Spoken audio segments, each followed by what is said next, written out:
Is it working? I don't think you have to hold it. Hey, thank you, thank you. What, you look great.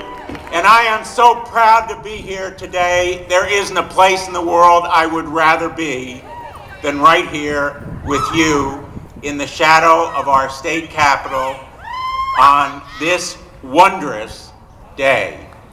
Now, make no mistake. Don't be confused about it. We are in the midst of a war. We are in the midst of an assault on women.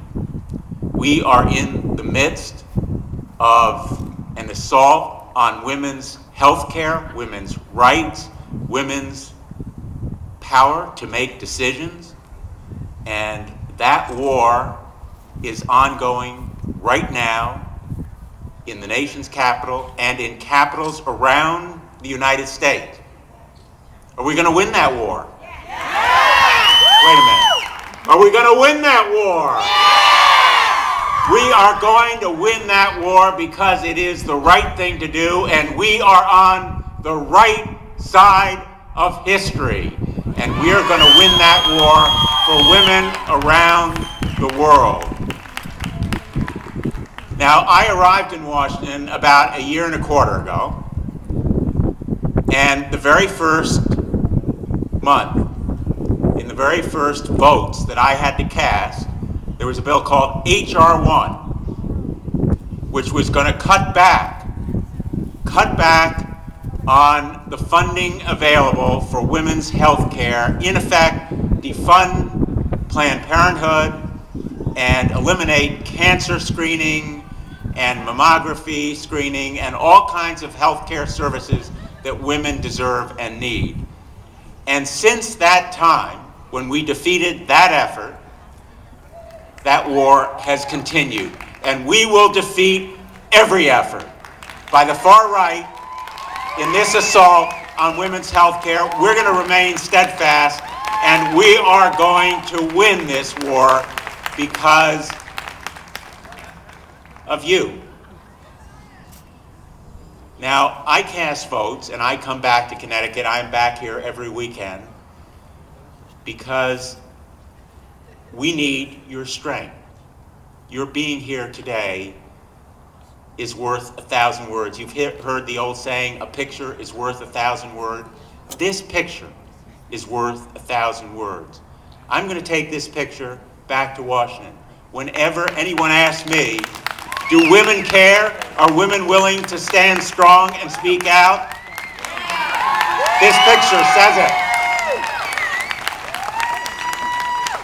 This picture says, we're not going to let the boss decide whether women ought to have contraceptive care coverage. The boss shouldn't decide.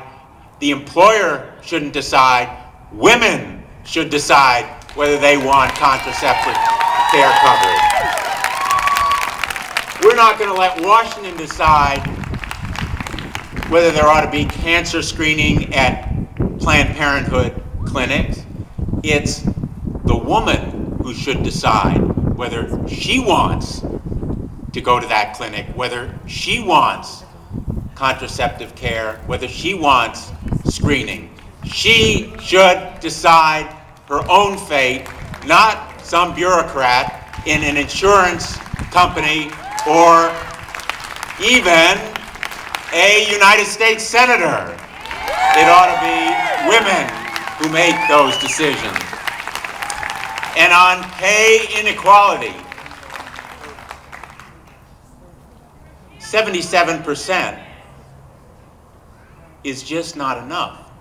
77%, which is what women now make for every dollar a man makes, doing the same job, performing the same function, doing the same work, 77% isn't enough. We need pay equity, and that's going to be a fight that we're going to win. Unpaid sick leave, we're going to win that fight. And finally, just last Thursday, I am proud to tell you that the United States Senate approved 68 to 31, the Violence Against Women Act.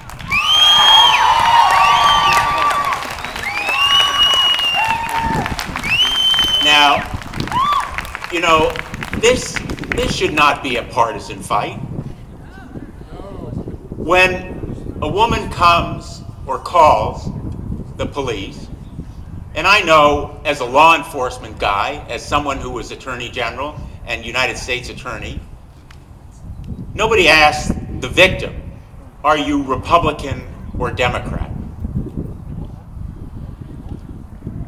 And there should be nothing, absolutely nothing partisan about a bill that says when a woman is a victim or a man, they should receive help. They should receive services. There ought to be programs to protect those victims of domestic violence and sexual assault. And we're going to make sure that there is that protection. There are those services. I was proud to help to lead that effort in the United States Senate. In fact, to author a bill that is incorporated in the Violence Against Women Act that takes it into the new frontier of internet assault, cyber harassment, cyber intimidation, impersonation, so that nobody can use the internet to foster and facilitate violence and assault. And I was proud to support another measure that strengthens this bill, and let's be very blunt about it. Nobody ought to ask the victim, what is your sexual preference?